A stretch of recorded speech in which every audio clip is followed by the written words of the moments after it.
Para você que não entende nada de artes marciais, o bate-papo tá no ar. Solta a vinheta.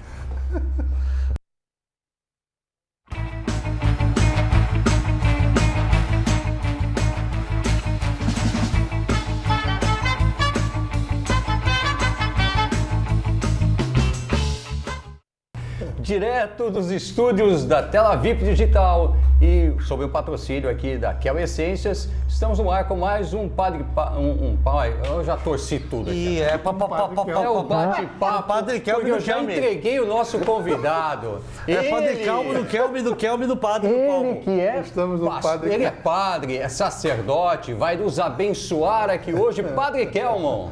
Olha, que alegria estar aqui. Eu começar esse programa já com bom humor, viu? Eu acabei de ver aí no início o Paulo antes do Monjaro, né? Mas olha, uma satisfação, uma alegria estar aqui em Santos, conhecendo vocês, essas personalidades aqui que fazem um trabalho de conscientização política para a Baixada Santista, né? É isso aí. Está aqui comigo também na mesa para ajudar aqui o nosso bate-papo, né? O pastor Marcel Farias e o Stefanelli, né? Que estão sempre aqui conosco. Padre, eu queria já deixar aqui para todos, hoje isso aqui é um bate-papo, é uma brincadeira. Okay. Isso aqui é o pior programa da Baixada Santista, tiver a capacidade de trazer o padre aqui hoje. Exatamente, esculacho. Nós recebemos um monte de informação. Hoje nós temos a fonte aqui. É padre, não é padre, foi padre, a Igreja Católica não se manifesta para nada, no seu caso se manifestou, né? Sempre de forma negativa, né, Igreja? Eu sou católico, hein? Estou bem chateado com as ações da Igreja Católica. E, padre, a Igreja peruana, da qual o senhor, a Igreja Ortodoxa peruana, Igreja Ortodoxa, da qual o senhor esteve, ou está ainda, todas essas informações são desencontradas. Por favor, nos esclareça tudo isso. Ô, Paulo, é simples, Paulo Mateus, né? Sim. É simples. Os jornalistas quiseram ser conhecedores da história do cristianismo e fizeram uma grande confusão na cabeça do povo. Isso tudo naquela campanha presidencial. Primeiro porque como é que aparece aí um homem que diz que é padre e candidato a presidente da República? Algo diferente, né?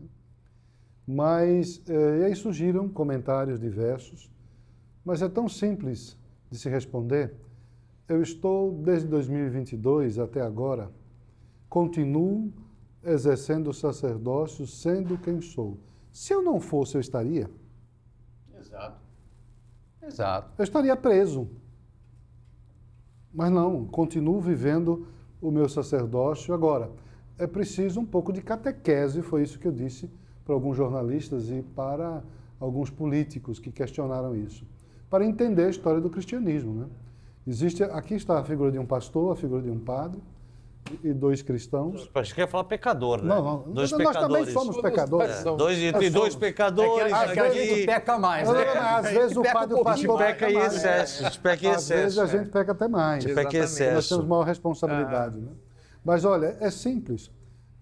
Na história do cristianismo, nós temos duas vertentes aqui, os protestantes, os evangélicos e os católicos. Mas entre os católicos, aí houve uma divisão hierárquica lá no século XI, aonde o Ocidente foi governado e é governado pela figura do Papa, e aí a Igreja Católica Apostólica Romana, e o Oriente cristão continuou governado lá por uma tetrarquia, por um grupo de patriarcas.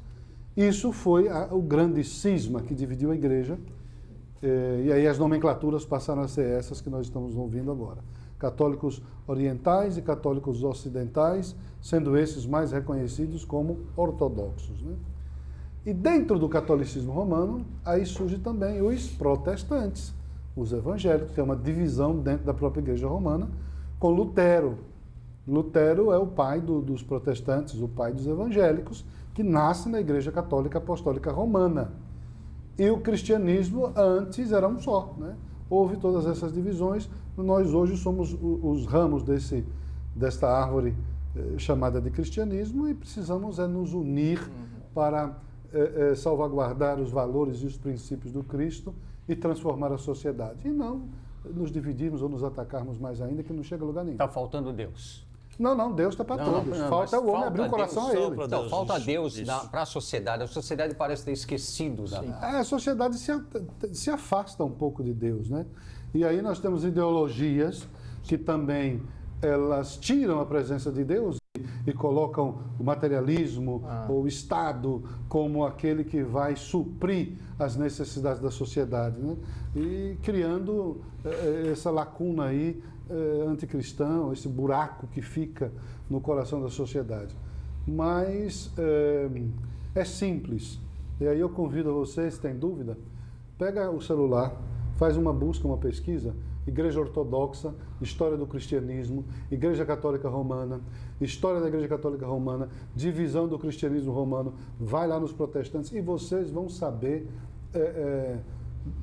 qual é a natureza do próprio cristianismo e o que é que nós estamos vivendo e pregando, e a história do Padre Kelmo, né? Eu sou padre da Igreja Católica Apostólica Ortodoxa, mas vivi, Paulo Mateus, pastor, vivi até os meus 28 anos na Igreja Romana, porque eu desconhecia a existência da Igreja Ortodoxa. Assim como a maioria dos católicos desconhece a existência de uma outra igreja católica que não é romana. Eu vim descobrir isso, eu já estava dentro do seminário, na própria Igreja Católica Apostólica Romana. E o que eu ouvia dos professores sobre esta igreja foi que me levou a querer conhecer de perto. Conhecendo de perto, me senti fascinado pela liturgia, a mística, né? E aí passei, depois de um tempo, um ano e meio, passei para a Igreja Ortodoxa, aonde fui ordenado diácono e aonde fui ordenado padre, né? E onde continuo até hoje. Colocaram eu numa situação muito boa hoje, né? Com um padre e um pastor. Mas eu estou sendo abençoado por isso. Eu, antes do vídeo entrar, a gente começar a gravação, eu pedi algumas perguntas para alguns web telespectadores. Não, calma, vai ter a lista do exorcismo hoje. Aguarde aí, fica até o final que vai ter a lista do exorcismo. Essa apresentação agora é só para a gente fechar essa página. Eu queria saber de ti, padre, primeiro, a diferença, as menores, é claro, tem que ser muito aprofundada entre o apostólico romano e o ortodoxo. E a questão, qual a formação necessária para chegar a isso? Que até a pergunta da Adriane Bergo, do Ibaré, gatíssima, viu, Adriane? Um beijo, hein? Você mora no meu coração. Você mandou pergunta para a gente, tem que fazer a pergunta. A formação necessária e quais são as diferenças de rito?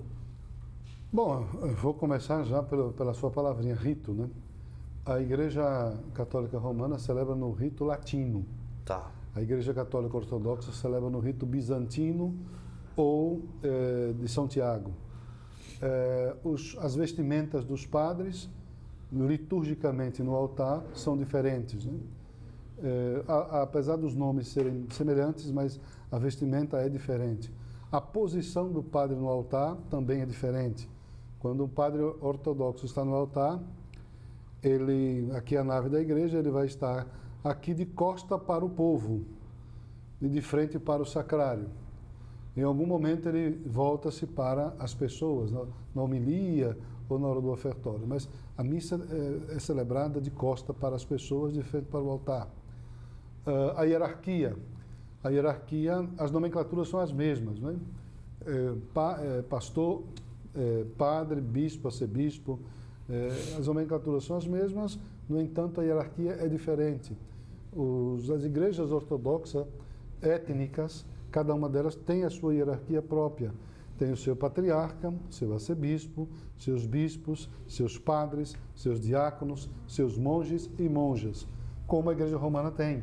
É o Papa, que para os ortodoxos seria o patriarca, são os arcebispos, o Papa, os cardeais, os arcebispos, os bispos, os padres, diáconos e monges e monjas e freis.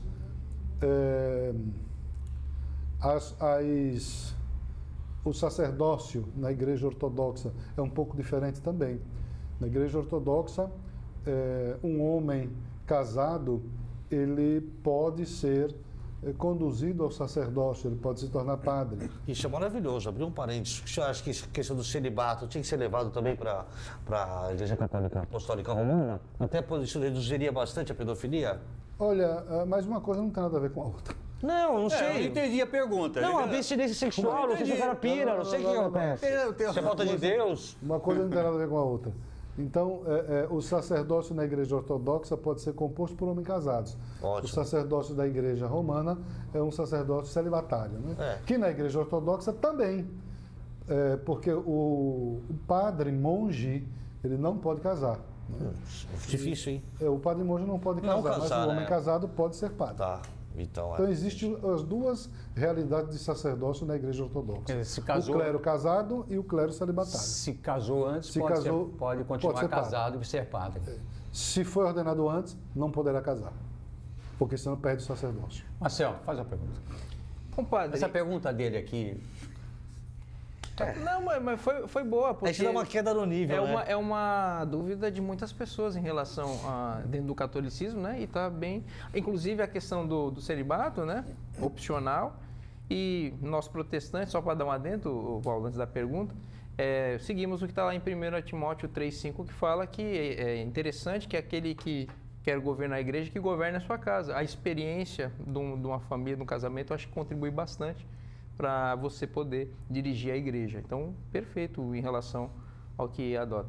Padre, é o seguinte, queria saber qual que é a relação hoje, por exemplo, a gente sabe do assédio da esquerda, do progressismo dentro da igreja católica e da evangélica também, a gente tem combatido isso. Queria saber se o senhor, se alguns padres, né, da Igreja Apostólica Romana tem procurado o senhor para relatar algumas coisas ou apoiado o senhor, porque existe um enfrentamento dentro do Evangelho em relação a essas ideologias. Olha, eu tenho um amigo, foi bom você lembrar isso, pastor. Eu tenho um amigo chamado Padre Edson, da Igreja Romana. Ele é de Laranjal Paulista. É um padre conservador, é um padre que tem os mesmos posicionamentos que nós, defendemos valores e princípios, e é um padre que trabalha justamente para conscientizar a sociedade sobre a tragédia que é o socialismo e o comunismo. E este padre, ele foi perseguido. Acho que todo mundo acompanhou isso nas redes sociais. Foi um padre que no altar, na missa, ele disse umas verdades sobre as ações do Lula, e esse padre foi perseguido pela própria comunidade, que não o acolheu muito bem, mas, sobretudo, foi processado pelo governo, né, por Lula. Então, existe, infelizmente, dentro da igreja, existem um clero, que é um clero conservador e um clero mais progressista, ligado às práticas da teologia da libertação, que facilitou o crescimento da esquerda, né, e do marxismo dentro da própria igreja, nas estruturas da igreja. É o que nós chamamos de teologia de libertação, mas na prática foram as comunidades eclesiais de base que levaram, na prática foram as comunidades eclesiais de base que levaram essas ideologias de esquerda mais para o coração da comunidade do povo, né? Perfeito. Por favor, produção, solta aquele primeiro vídeo nosso, por favor, que eu quero parabenizar aqui o nosso padre Kelmo. Antes... Ô Paulo, eu acho que prenderam o pastor. Cadê o pastor? Tá entrando uma delegada, nós somos abençoados. Tiraram o pastor e colocaram a delegada, por favor. O pastor é o meu neto, por favor. Prendeu o pastor. Prazer, tudo bem, Matheus? Olá. Mas isso aqui é uma bagunça. É várzea. Por favor, isso aqui é uma bagunça mesmo.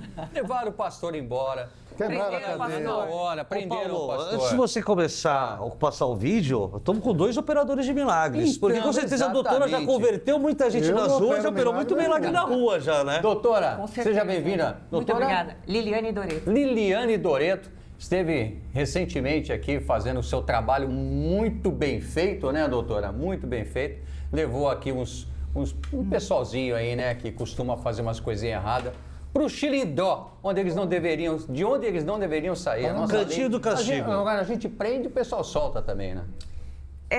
São várias coisas que a gente precisa analisar. Essa prisão é bem feita? Porque se a prisão for bem feita, for fundamentada, muito difícil que a pessoa saia. Essa é a teoria do Lewandowski ou o teu consentimento também? Não. É, porque o Lewandowski falou isso, né? Não. Eu não estou falando que ele está certo. É, tá. Eu ajo dentro do equilíbrio. Tá, perfeito, então, assim, doutora. hoje um amigo mesmo estava me falando do judiciário, que na análise do mérito, há muitos estagiários que fazem essa função. Sim. E aí ele falou, mas coitados dos juízes, a demanda é grande. Eu falei, nada justifica. Porque as pessoas tendem a entender que quando chega uma ocorrência na delegacia ou uma demanda no judiciário, eles tratam como se fosse um papel. Não, a gente tem que tratar aquilo como se fosse mais uma vida, como se fosse o seu próximo ali precisando de uma resolução. Para o delegado de polícia, às vezes só mais um caso. Mas para aquela pessoa é o processo da vida dela, é o inquérito da vida dela. Então, falta o comprometimento. Então, eu procuro não analisar as coisas de maneira linear. A gente tem que olhar tecnicamente, objetivamente, cada conduta para que a gente não seja injusto. Perfeito, perfeito. A doutora está aqui conosco hoje também para fazer parte desse momento aqui com o Padre Kelmo.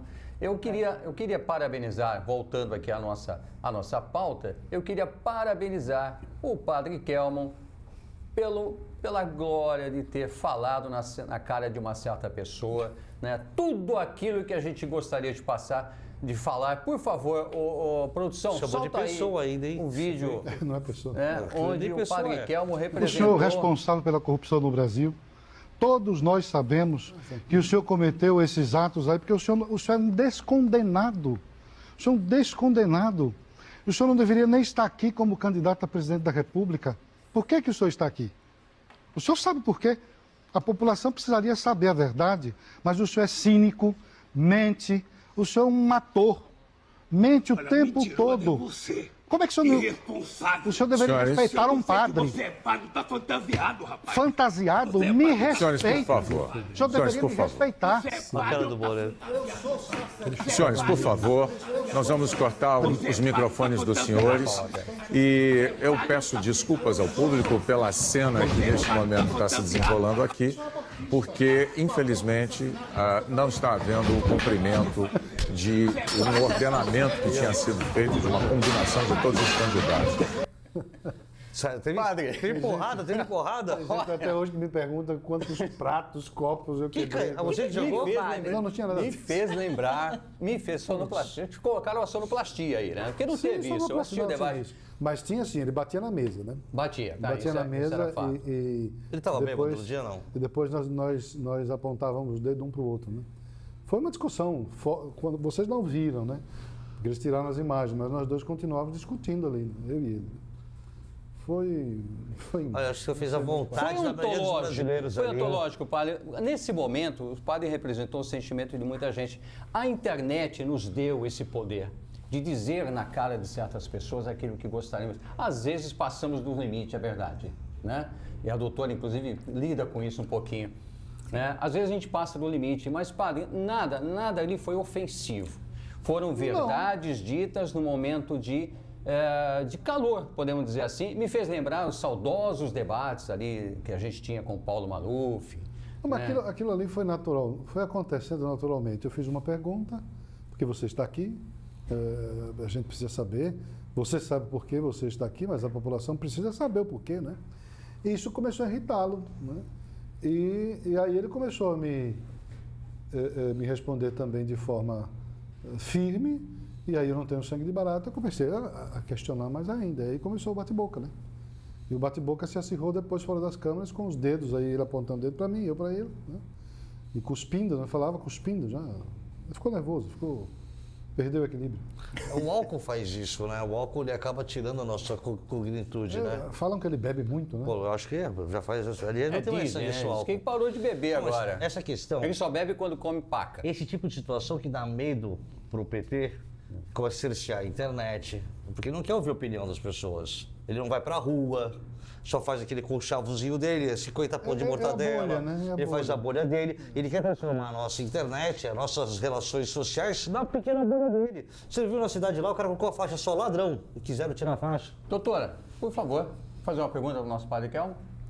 Eu gostaria, padre, de saber sobre a sua trajetória e o que levou o senhor a estar na política, nos representar. Como é o nome da senhora? Doutora Liliane. Doutora Liliane. Olha, eu começo lá no interior da Bahia, como todo jovem e adolescente de família católica, e passo todas as fases em que uma criança vive na igreja, primeira comunhão, depois grupos de jovem, e aí sou descoberto vocacionalmente, eles me encaminham para o seminário. Esse seminário aqui em São Paulo. Então eu saio da Bahia com 22 anos e chego aqui no estado de São Paulo para ingressar e começar a minha caminhada como seminarista. E fico no Seminário dos Legionários de Cristo por um período de tempo, até eu descobrir a existência da Igreja Ortodoxa. Quando eu descubro a existência da Igreja Ortodoxa, vou para a Igreja Ortodoxa e aí continuo a construção da formação da minha caminhada sacerdócio. Esse é um breve resumo da minha história religiosa. Já politicamente, eu nunca imaginei ser político. Nunca imaginei disputar eleições, mas exercendo o ofício de padre numa ilha, lá na Bahia, isso em 2019, início de 2019. Entra em contato comigo uma pessoa que me pede uma oração, uns vídeos para um amigo. Eu gravo esse vídeo para este amigo. Era uma oração com umas palavras de incentivo, a pessoa não estava bem de saúde. E ele retorna depois, querendo agradecer ao padre Kelmo. E fala comigo, e era Roberto Jefferson. Né?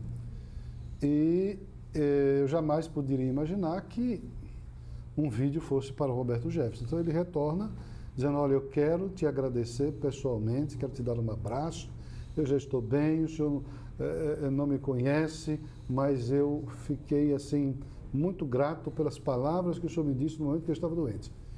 E aí ele vai me visitar, vai à ilha por 2 vezes e começamos uma construção de amizade, eu e ele, né? Isso levou depois, lá no futuro, 3 anos depois, em 2022, a disputar as eleições presidenciais. Mas de 19 a 22, nós fomos construindo essa amizade e eu fazia um trabalho pastoral interno no PTB, que era a orientação espiritual da juventude do partido, encontros, retiros. Foram se modificando o estatuto do partido, introduzindo aí elementos de defesa de valores e princípios no próprio estatuto, e eu ia contribuindo dessa forma. Né?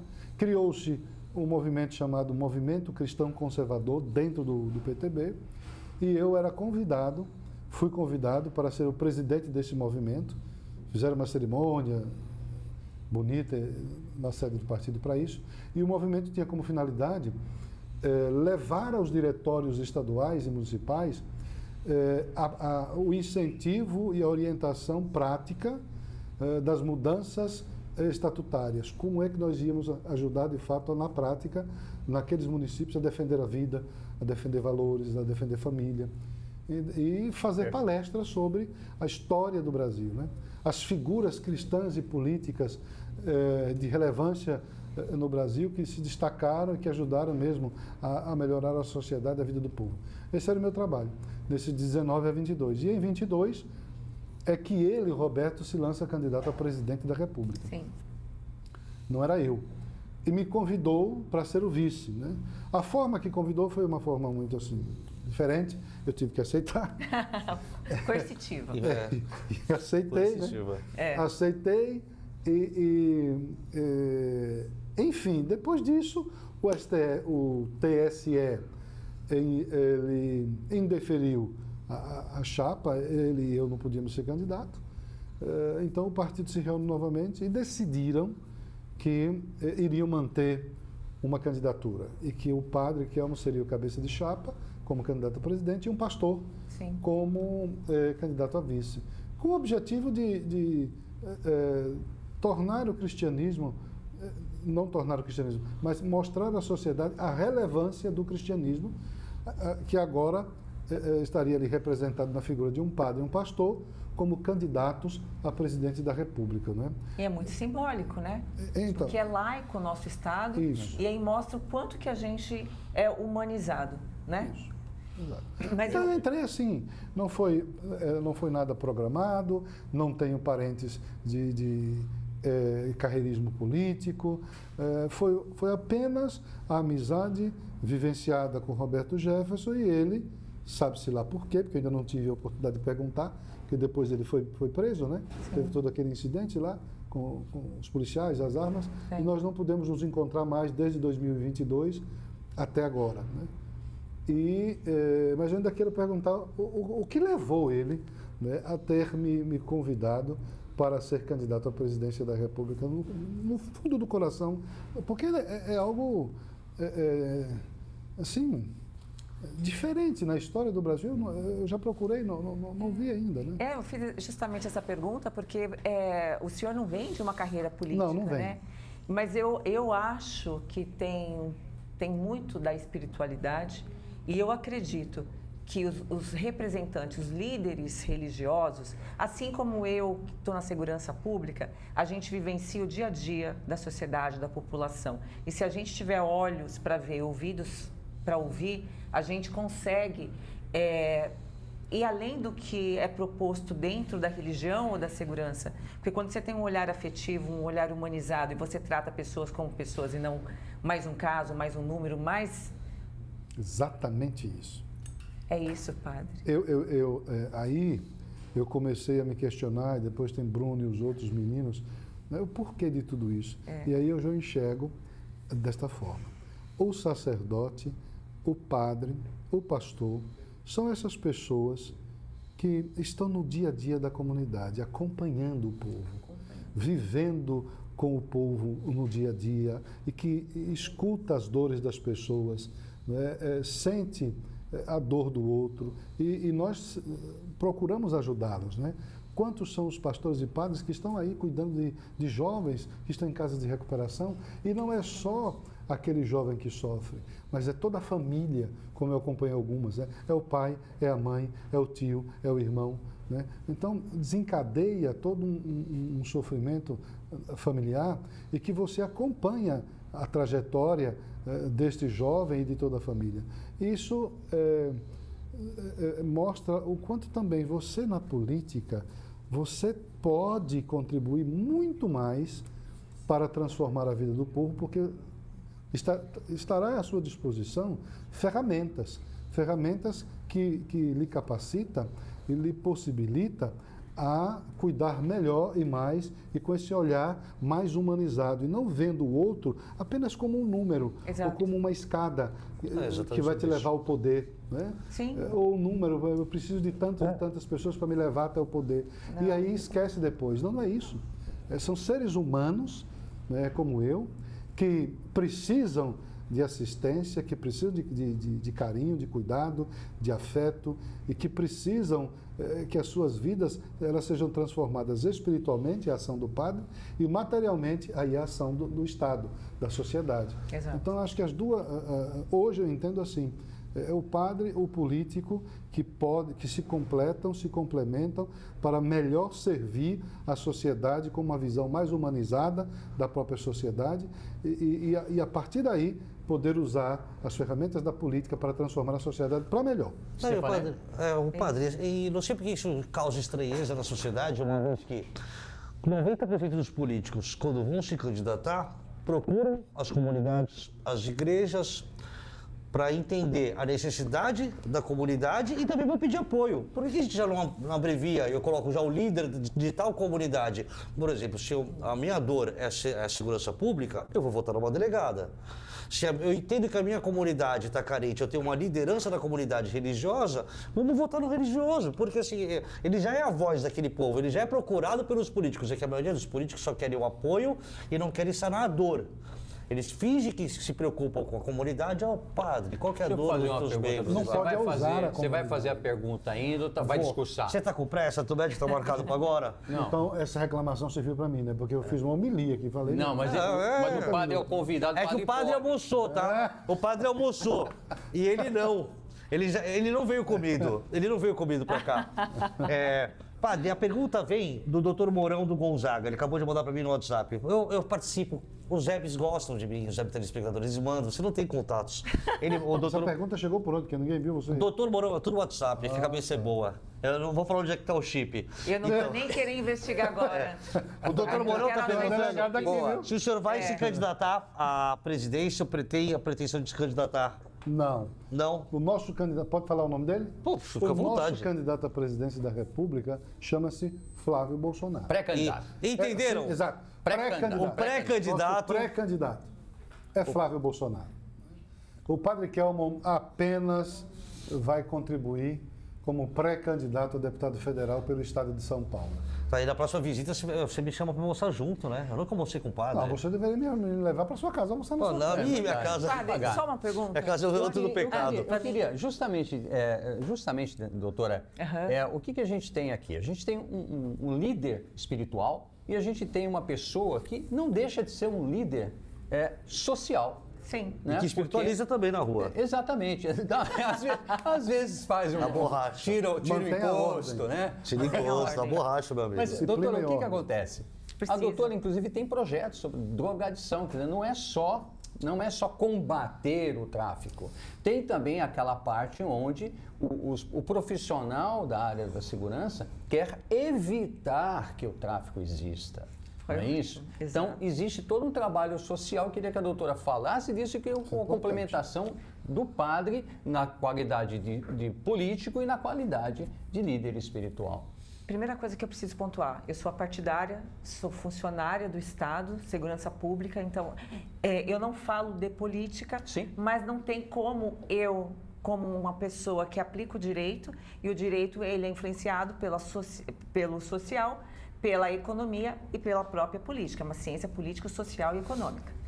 Quando eu estou na delegacia, na linha de ponta, eu prendo a pessoa, eu consigo ouvir, entender que as dores daquele autor de crime por trás carrega ali também um monte de diferenças sociais. Quando eu vejo que eu só estou prendendo, que ele vai sair numa urgência de custódia sem justificativa. Quando eu vejo que aquela pessoa que sofreu na ponta, ele é outra vítima, porque é um cidadão do bem, que ele trabalha, paga imposto, comerciante, sofre demais, pessoa, cidadão andando na rua com seu celular. Eu prendo esse cara. E já aconteceu isso comigo. Eu prendei uma pessoa, a polícia, 17 vezes, saí na audiência de custódia. E depois, a pessoa, como ela não tem o caráter repressor do Estado, ela volta para a rua. E aí ela vai escalonando na atividade criminosa, porque ela não tem reprimenda. Sim. E aí ela mata um trabalhador para furtar fio, para abastecer o vício de drogas, e você vê uma família desesperada porque não tem estrutura para internar, ela desistiu, aquela pessoa está na rua. E aí, a única forma da gente mantê-lo preso é uma internação compulsória. E se essa internação compulsória tiver que ser através de uma conduta criminosa que ele praticou, através do judiciário, eu não vejo por que colocar essa pessoa na rua. Exatamente. Então, eu desenvolvi um projeto, padre, porque diz assim, mas o juiz, na hora da causa, ele não tem um laudo provisório ou um laudo técnico psiquiátrico dessa pessoa. Eu falei, pois é, mas não foi desenvolvido o atendimento telepresencial? Coloca o médico psiquiátrico à disposição da audiência de custódia e qualquer Perfeito. pessoa, inclusive eu, qualquer um de vocês, sabe quando uma pessoa está tomada pelo vício. E aí, deixa ela internada num período que o judiciário, o defensor, o Ministério Público, ele ingresse com uma demanda que é o incidente de insanidade mental, ele vai passar por processo para saber qual o grau de insanidade mental, porque ele não pode mais dispor contra si mesmo, ele é um perigo para si e para o próximo. Sim. Ele tem que Um perigo ficar para a sociedade. 90 dias, pelo menos, internado, e aí sim o judiciário dá para ele uma finalidade. Mas o pior que isso é que fizeram uma reforma na psiquiatria, fechando todos os hospitais custodiados, maniconiais. Foi na era Dilma, não foi isso? Foi a herança da Dilma. Não, tô falando de política, hein? da presidenta. A noção é porque Presidenta.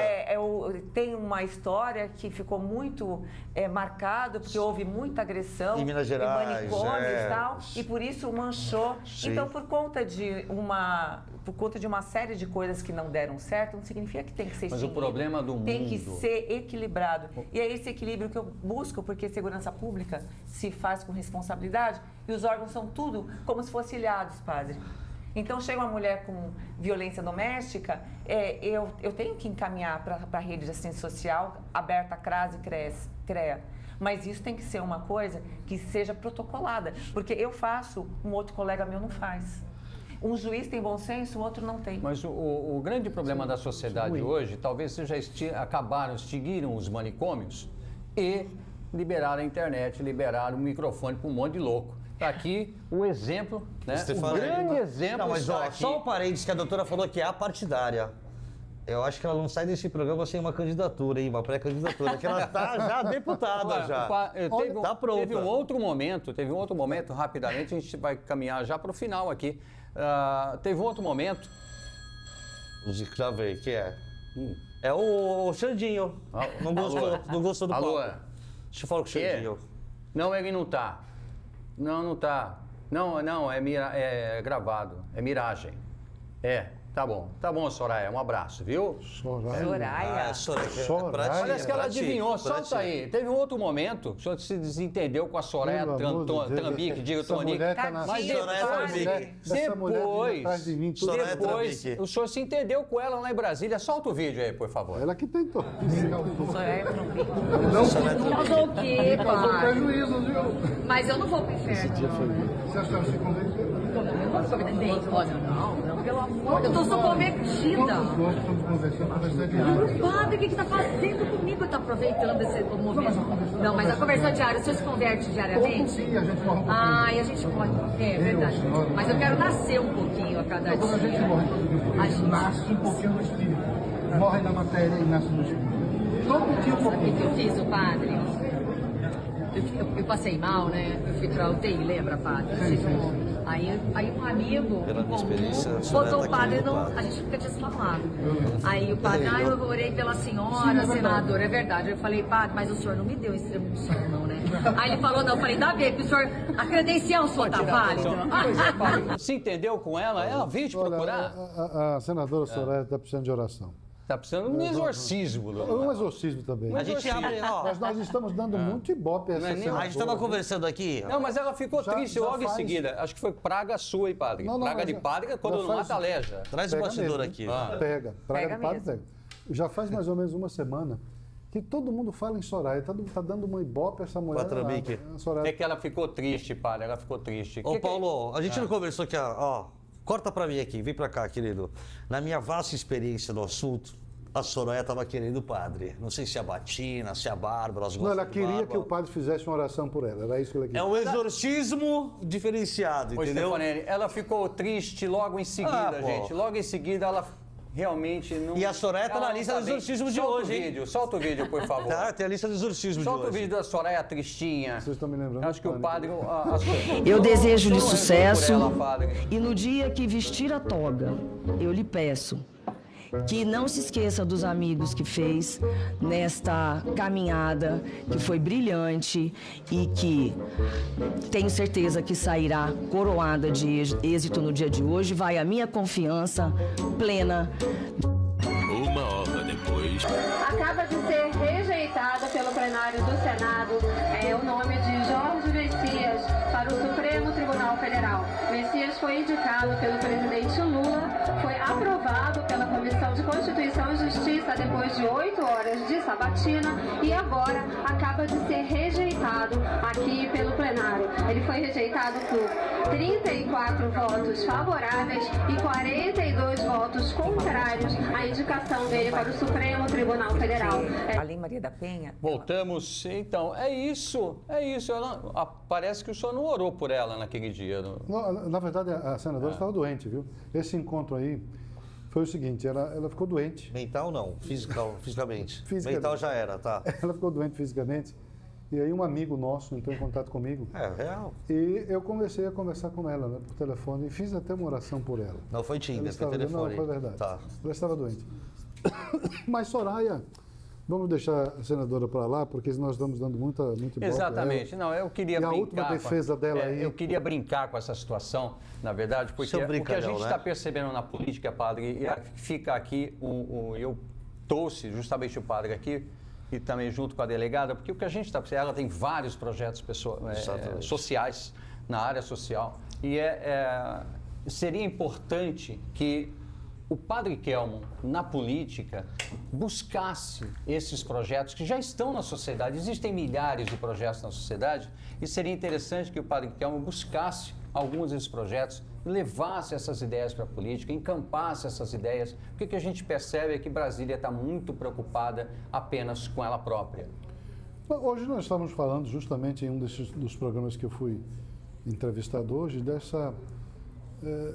perde-se muito tempo os políticos com bobagem. Perfumaria, para distrair o povo. Exatamente. Cortinas de fumaça, com discussões desnecessárias, e até mesmo com agressões um com o outro, e não se faz política de verdade. Não se discute projetos, não se apresenta propostas, não se vota algo que de fato seja relevante para melhorar a vida da sociedade. Então, eu justamente estou fazendo essas perguntas porque eu estou como pré-candidato, né, deputado federal pelo Estado de São Paulo. E se o povo me conduzir, então eu preciso de projetos, eu preciso cuidar das pessoas, eu preciso fazer algo que de fato melhore a realidade do povo do meu Estado de São Paulo e do povo do Brasil. Sim. Então, é importante nós gastarmos o tempo fazendo política de verdade e não batendo boca no parlamento ou agredindo verbalmente um ou outro, que não leva a lugar nenhum. Eu tenho falado muito isso, padre, a época de lacração passou. Não precisamos mais de lacração. Porque eu não vou para lá para fazer precisamos isso. de propostas, a gente precisa propostas de sérias, palco, né? E assim, eu estou muito lisonjeada de estar aqui, padre. Eu estou muito lisonjeada de ter alguém com essa sensatez, porque é tão desgastante, é tanta confusão. Acho que as pessoas estão cansadas disso também.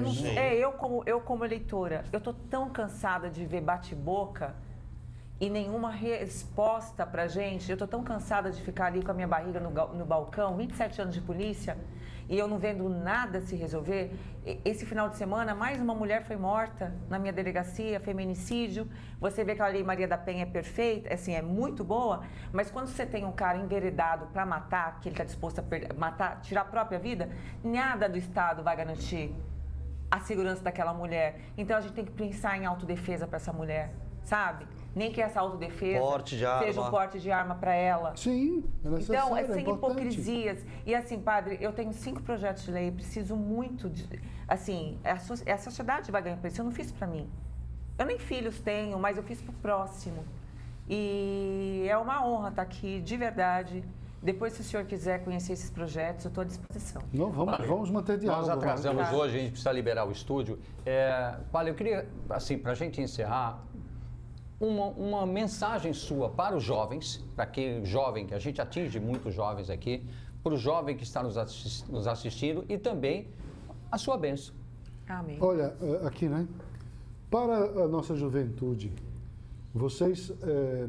nós costumamos ouvir dizer que o jovem é o nosso homem do futuro, é o nosso profissional do futuro, é aquele que vai ocupar a sociedade lá na frente. Mas isto começa desde já. Começa quando vocês assumem esse papel de responsabilidade para com a coisa pública. E a coisa pública aqui é entender que política é algo bom, importante e necessário. Porque a sua vida de jovem ou de qualquer outro cidadão, ela vai depender das decisões que outros vão tomar com canetadas, fazendo leis, que vão tomar e vão direcionar a nossa vida. Então é por isso que o jovem precisa entender que a sua cidadania deve ser exercida desde já. e que outras pessoas vão conduzir a sua vida por leis que serão feitas e que você precisa fazer parte da construção desse novo país quando você se compromete com ele, oferecendo o seu próprio nome para uma disputa eleitoral. Então são tantos jovens de 19, de 20, de 21 anos, de 22 anos, inteligentes, capazes, com valores, com virtudes, que precisam oferecer-se para que nós juntos possamos cuidar dos interesses de todos, dos interesses da coletividade e assim transformar a nossa casa comum, que é o Brasil. E que Deus Todo-Poderoso abençoe a nossa juventude, abençoe a cidade de Santos, abençoe o estado de São Paulo, abençoe o nosso Brasil. É isso aí, doutora, suas considerações finais. Estou muito feliz por estar aqui. O Jorge é um nosso amigo em comum, ele mandou um abraço para o senhor, disse que está com o senhor. Ele é sócio do meu marido no centro de São Paulo. E, padre, eu quero dizer para o senhor que Deus te abençoe também. Amém. Enormemente. Amém. E que o senhor seja uma voz da gente no seu mandato eletivo. Amém. Amém. Stefanelli, você não vai falar nada, a gente vai encerrar o nosso programa. Né? Já falamos muita besteira. Obrigado aqui pela presença do Padre Kelmo. Eu espero que o Padre volte aqui com mais tempo. Hoje ficou meio corrido. Eu quero ter um monte de assunto para tratar aqui, Padre, um monte de assunto. Né? A doutora, vou trazer a doutora aqui um dia específico só para a gente conversar a respeito dos projetos dela. Né? E, enfim, vamos ficando por aqui. Até a próxima, sempre com ele. Deus no comando. Amém. Amém.